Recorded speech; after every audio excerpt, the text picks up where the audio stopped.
আমরা বেরোচ্ছি। এখনো ছাপ বাঁশ লাগানো রয়েছে চারদিকে, লরি করে মাল প্যাক হচ্ছে। আমরা সব ইস্তেমার লোকেরা আর আস্তে আস্তে গুটি গুটি পায়ে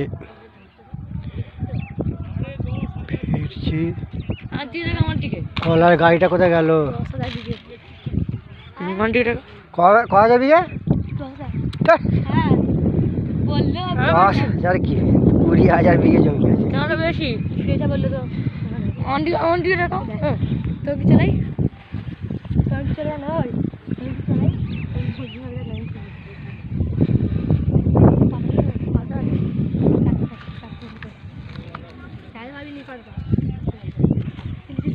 আমাদের ইস্তেমার ইট গোছানোর কাজ শেষ হলো।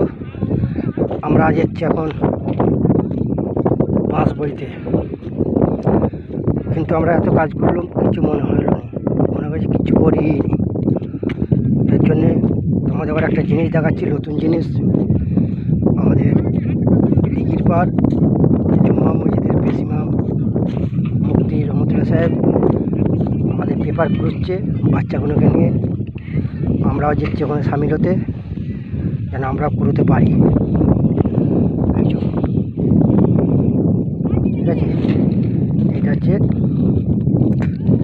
আমরা চলে এলুন। আমরা চা পানি খেয়ে ফির লাগবো, আমরা নাস্তা করে লেবেছি।